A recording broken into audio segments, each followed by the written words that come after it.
nécessaires pour gérer sa carrière. Une deuxième réalité, ou d'autres réalités, c'est que être ingénieur de formation permet dans une carrière d'avoir accès à l'ensemble des domaines et secteurs d'activité, tout type compris. On trouve cet ingénieur dans le domaine financier, on le trouve dans le domaine commercial, RH, on le trouve aussi en tant que dirigeant, on le trouve en tant que manager. Donc tous les secteurs et tous les domaines sont ouverts à l'ingénieur. Avec un diplôme d'ingénieur, on peut ouvrir des espaces d'accès à d'autres secteurs d'activité que nous avons imaginés peut-être via notre spécialité. Ouvre aussi des opportunités d'évolution qui s'ouvrent sur une grande variété de sujets. On peut travailler dans l'industrie, dans le secteur tertiaire, aéronautique, agroalimentaire. On peut être aussi dans la recherche, dans la pédagogie, comme ce que je fais moi.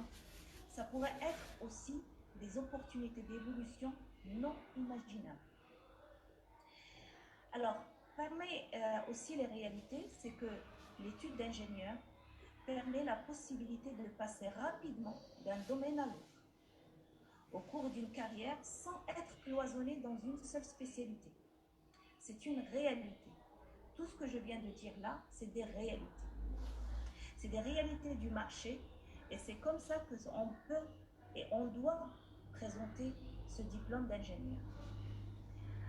Alors, pourquoi, à votre avis, l'étude et les études d'ingénierie ou les études d'ingénieur permettent ces possibilités?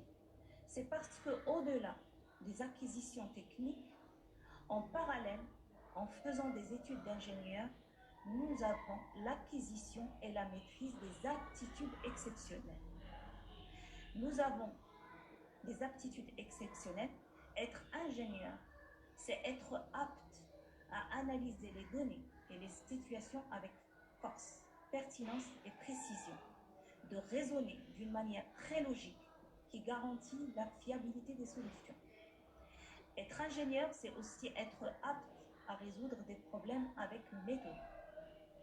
Être ingénieur, c'est aussi être apte à persévérer face à la complexité des situations qui se présentent à nous. Travailler aussi avec endurance et intelligence adaptative. On s'adapte à beaucoup d'environnements. On s'adapte facilement. Regardez un peu votre parcours, les classes prépa. Qu'est-ce que vous avez fait pour avoir l'école, le concours? Toute cette endurance vous a permis des acquisitions, des aptitudes. Ça permet aussi des aptitudes dans le domaine d'adaptation à tout environnement. Et avec des contraintes de temps et de moyens, on peut créer des choses. Nous avons un potentiel conceptuel qui nous permet de nous adapter aux environnements et de dépasser les contraintes, le temps, le moyen pour créer. Nous sommes aussi aptes à fonctionner avec rigueur, organisation et surtout avec un respect des aspects réglementaires. Nous avons appris à fonctionner dans la rigueur et l'organisation. Nous sommes aussi aptes à mettre en œuvre la puissance de notre curiosité et notre ouverture d'esprit. Donc, on vous a formé en tant qu'ingénieur pour ancrer la philosophie d'action de tout est possible. C'est ça ce que nous avons appris en tant qu'ingénieur. C'est surtout ça. Et c'est ça votre premier outil. C'est que tout est possible. Je crois à mes aptitudes parce qu'ils me permettent d'être curieux, de m'ouvrir à tout ce qui s'offre à moi pour dire que tout est possible. Alors, par rapport à ces aptitudes, de quoi ont besoin les employeurs, si ce n'est ces aptitudes-là? Les employeurs ont besoin de ces aptitudes, plus que les aptitudes techniques. Donc, faites attention à ce que vous apprenez dans l'école d'ingénieur au-delà de la spécialité. C'est ce premier travail à faire. Vous apprenez beaucoup de choses en parallèle. Donc, de quoi on a besoin aussi pour être son propre employeur, un entrepreneur? Si ce n'est cette résilience, cette intelligence adaptative, cette force d'analyse, cette force de dépasser les obstacles et les problèmes pour créer des solutions et une solution pérenne. Alors, est-ce qu'on peut faire ça pour son projet professionnel, pour son parcours? Si on peut le faire pour les autres, on peut le faire pour soi. Donc, déjà, on a un premier jet pour voir pourquoi on est comme ça. Alors, on va partir du fait que être ingénieur n'est pas une fatalité. Ça, c'est le premier point. C'est un choix. C'est un parcours. C'est un apprentissage. Mais il n'est pas qu'un apprentissage technique. Et n'est pas qu'un cumul de connaissances. C'est un choix de parcours. C'est la porte qui vous ouvre toutes les possibilités. Être ingénieur, c'est être capable d'être manager, commercial, ressources humaines, finance, technicien, spécialiste de la gouvernance, être pilote aussi, être entrepreneur, être consultant, beaucoup de choses. Mais qu'est-ce qui vous démarque? Qu'est-ce qui va vous démarquer pour maîtriser votre parcours professionnel? C'est l'excellence. Qu'est-ce que je choisis pour être excellent? Là où il y a l'excellence, il y a l'épanouissement. On ne peut pas être excellent dans un domaine où on n'est pas épanoui. On ne peut pas non plus être épanoui dans un domaine que nous n'avons pas choisi, que nous n'avons pas décidé. Donc c'est pour ça que je vous dis, votre parcours professionnel n'est pas une fatalité. Faites que votre parcours, vos choix, ne soient pas des fatalités. Alors, comment faire? Donc gérer et s'épanouir, c'est produire une carrière professionnelle épanouissante, dépend de ces points-là. Déjà, mieux utiliser ses compétences, ses ressources, ses talents et son potentiel. Nous avons tous des compétences, des ressources, nous avons aussi des talents, nous avons un potentiel caché. Mais comment l'utiliser? Comment l'optimiser? Aussi, nous devons nous inscrire dans une logique de progression continue et de défis à relever. Vous avez relevé beaucoup de défis pour être ingénieur. Pour arriver là, vous n'avez rien à prouver. Vous êtes déjà dans le parcours et vous êtes déjà dans le relève des défis. Continuez. Donc, il faut s'inscrire dans une logique de progression continue. Troisième point. Pour s'épanouir dans une carrière, il faut être aligné avec son identité, ses traits de personnalité, ses valeurs. Ça veut dire quoi? Ça veut dire se connaître. Est-ce que je connais mes personnalités? Est-ce que je connais mes traits de personnalité, pardon? Est-ce que je connais mes valeurs? Aussi, satisfaire ses besoins de se développer. Quels sont mes besoins? Être attaché aux besoins, ce n'est pas être attaché aux envies. Faites la différence. Les besoins nourrissent les valeurs. Les envies fatiguent, laissent la personne en course de plaisir. Mais par contre, il n'y a aucun épanouissement dans la recherche des désirs. Il y a l'épanouissement dans la recherche des besoins. Mieux répondre à ses aspirations, ses envies personnelles et ses intérêts. Prendre son évolution professionnelle en main et veiller à son écologie et l'écologie de son projet professionnel. Est-ce que ce que j'ai choisi dans mon parcours est écologique? Il répond à mes traits de personnalité. Est-ce qu'il correspond à ce que je veux?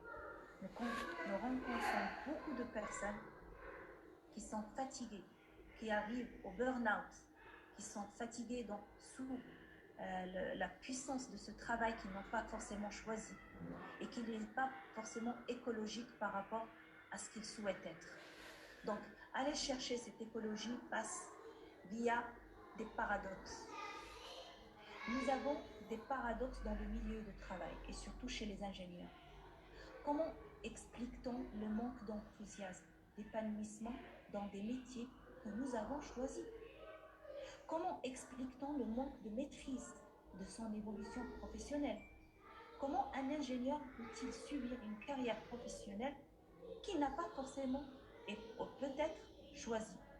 Donc ça, ces paradoxes-là vont faire que la personne va être épuisée dans son métier, dans son travail. C'est qu'il n'a pas choisi. Il a l'impression qu'il n'a jamais choisi, qu'il a subi et qu'il continue à subir. Le faire sortir de ce cadre, le faire sortir aussi de cette croyance que je ne peux rien faire, c'est aller chercher des écueils qui sont dans le passé. Alors, je m'explique. Nous avons 4 points essentiels.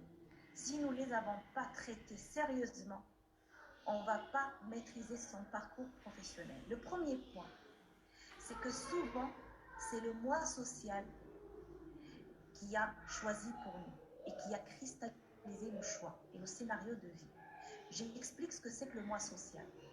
Le moi social, c'est un peu qu'est-ce que pensent les autres de moi. Et tous les choix que j'ai faits, ils vont dans le choix des autres. Ça pourrait être les parents, ça pourrait être l'orientation de l'école, ça pourrait être aussi l'espace où on a évolué. Il s'agit là de notre représentation des métiers. Chacun va choisir son métier selon les représentations.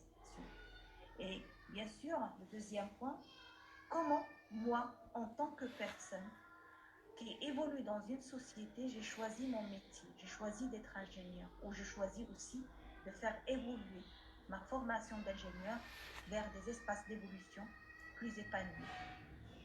C'est que nous avons choisi d'être ingénieur peut-être via un processus de restriction. Nous sommes bons en maths et en physique, donc du coup nous sommes ingénieurs.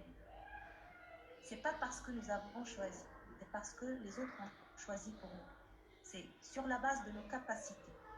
En allant vers cette intelligence mathématico-cartésienne et en ignorant les autres intelligences que nous possédons.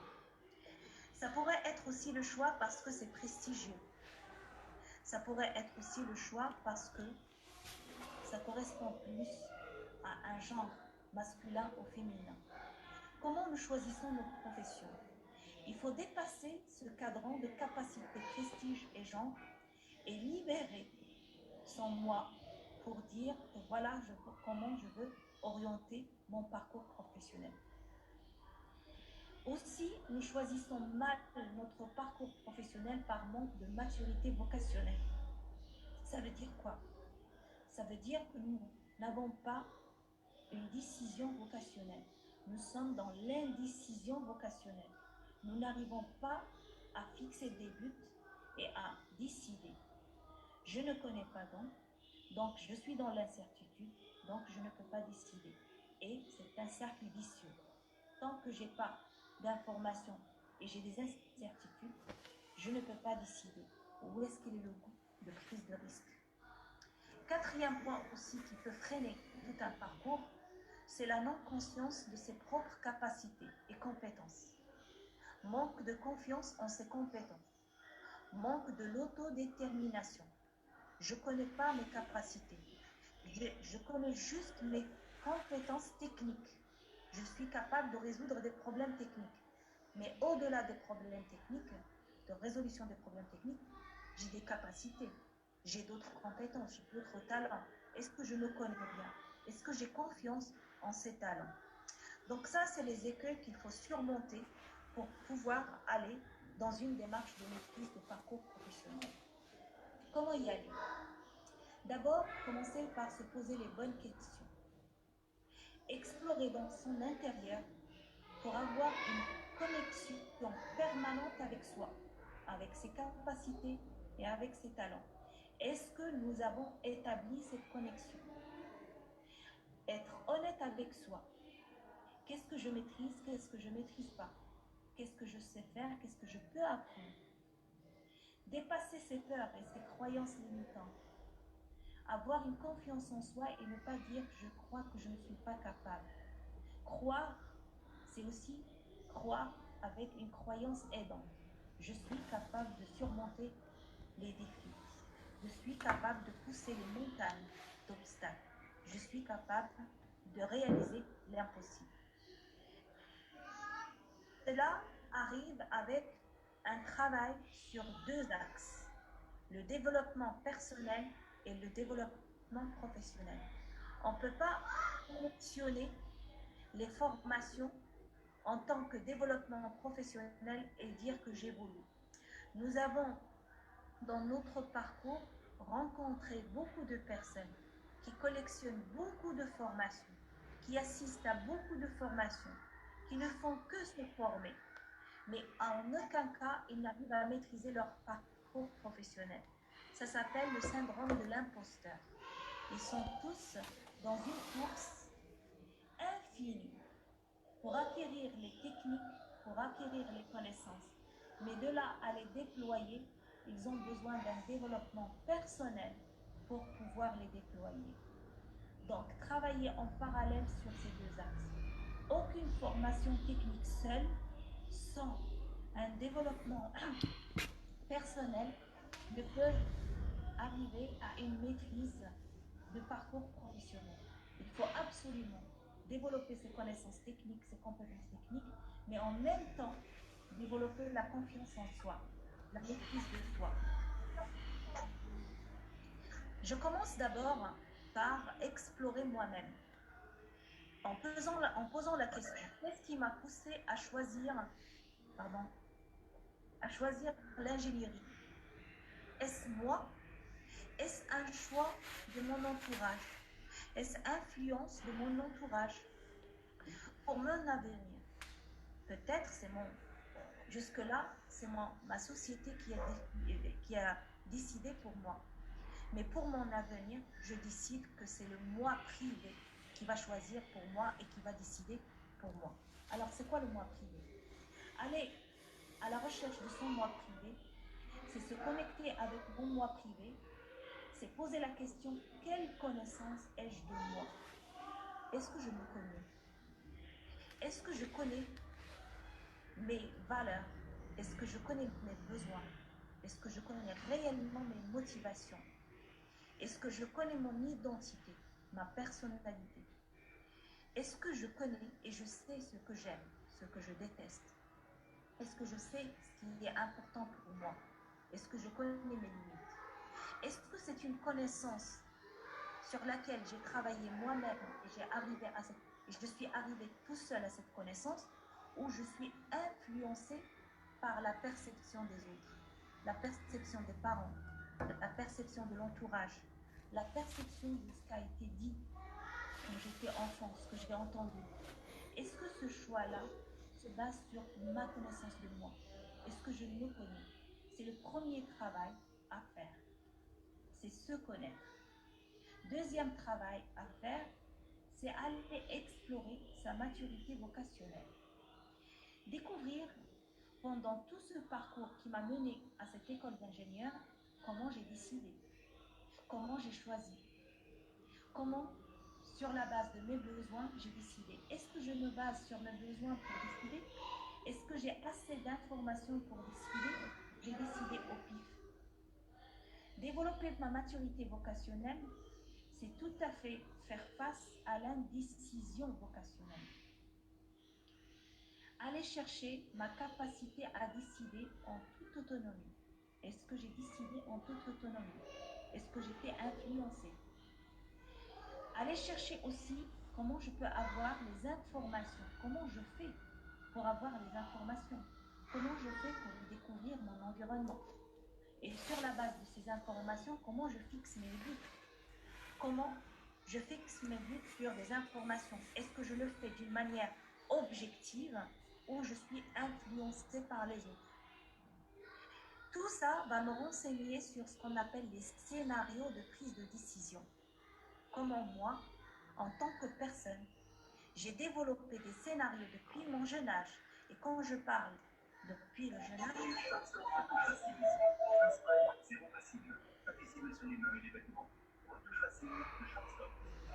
Alors, excusez-moi, il y a quelqu'un qui a allumé son micro et ça perturbe un peu les...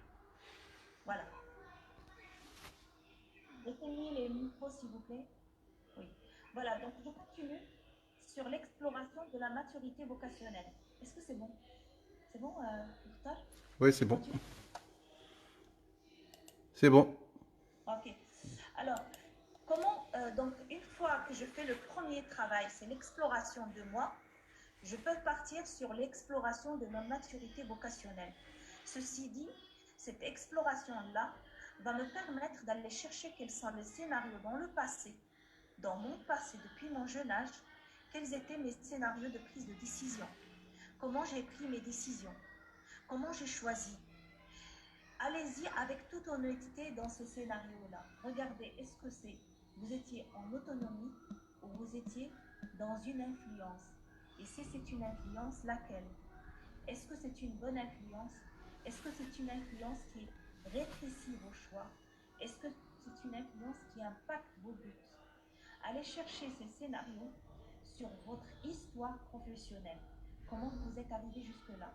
Quelles décisions vous avez prises vous-même et quelles décisions ont pris les autres pour vous ou ont pu au moins influencer vos décisions? Le troisième point, c'est aller chercher quel est mon sentiment de ma compétence. Développer mon sentiment de compétence, qu'on appelle le self-efficacy, en explorant mes expériences réussies, mes succès, mais aussi mes échecs. Tout ça, les réussites, les succès et les échecs, ne sont pas fortuits. Allez-y chercher qu'est-ce qui s'est passé. Ils ne sont pas trop faciles parce que vous avez pu déployer des ressources pour sortir des échecs. Vous avez déployé aussi des ressources pour réussir et pour arriver jusque-là. Ce n'est pas un hasard si vous êtes dans une école d'ingénieur. C'est que vous avez réussi et vous avez surmonté. Vous avez échoué certainement sur des pavés, mais vous avez réussi aussi à vous en sortir. Ce n'est pas un concours de circonstances. Pas du tout. C'est vos compétences. C'est l'expression de vos talents, de votre potentialité, de vos capacités. Si vous faites ce travail sur vous et allez chercher à trouver un sentiment solide où je peux me dire, je suis compétent, je dispose de talent, je dispose de potentialité. Tout ce qui m'arrive, c'est parce que moi, j'ai déployé mes compétences et j'ai déployé mes talents et mes potentialités. Ceci va élever chez vous le niveau de sentiment de compétence. Et c'est nécessaire, c'est un sentiment incontournable pour arriver à décider et à choisir un parcours professionnel. Quatrième point, développer mon estime de moi. Allez dans l'amour de soi. Est-ce que vous vous aimez réellement? Est-ce que vous aimez? Vous êtes là, je ne parle pas de l'égoïsme. Je parle de ce que je suis en tant que personne, en tant qu'être humain. Comment je me prends en charge? Comment je me fais des cadeaux? Comment je me donne des fleurs tous les jours? Deuxième chose, à travailler pour développer l'estime de soi. C'est aller chercher, est-ce que ma vision de moi est bien? Est-ce que je me vois bien? Possible que les autres voient en moi quelqu'un de performant, de compétent. C'est pas suffisant. Il faut aller voir soi-même comment moi je me vois. Est-ce que je me vois effectivement en tant que quelqu'un de compétent, de performant, de bien? Tout ça va élever ce qu'on appelle la confiance en vous. Développer la confiance en soi, c'est un incontournable pour réussir son parcours professionnel. Donc, je résume. Un premier travail sur déjà la connexion avec qui suis-je. Deuxième travail sur la maturité vocationnelle, comment je prends mes décisions. Et troisième travail, c'est aller sur développer le sentiment de compétence. Tout ce que j'ai accompli, c'est sur la base de mes talents et de mes potentialités. Et bien sûr, développer son estime de soi. Sans ces quatre ingrédients, vous ne pouvez pas maîtriser un parcours professionnel. Alors, travailler pour aller chercher ces quatre éléments, c'est être en permanence en veille. Quelles sont les compétences de demain? Quels besoins de demain? Car une compétence, ça se prépare, ça s'anticipe. Nous avons un diplôme, nous vous demandons dans l'incertitude d'être capable d'innover et de se transformer, car vous êtes des ingénieurs, vous êtes agiles et vous êtes les concepteurs de votre carrière et de vos projets professionnels. Donc pour y arriver, il faut se baser sur vos ressources et vos compétences. Mais pour déployer les ressources et les compétences et les potentialités que vous avez et les talents, il faut d'abord aller les identifier et les chercher. Donc voilà ce que je peux dire par rapport à déjà ces quatre éléments incontournables sur lesquels vous pouvez vous baser pour aller chercher qui vous êtes, aller chercher vos compétences, aller chercher vos scénarios de décision et aller chercher votre estime de vous-même pour construire un parcours professionnel et dépasser le cadre. Croire en vous, c'est croire en tout est possible, c'est croire en votre agilité et croire en votre capacité de concevoir votre parcours professionnel vous-même. Donc je vous dis merci par rapport à votre attention et j'ouvre l'espace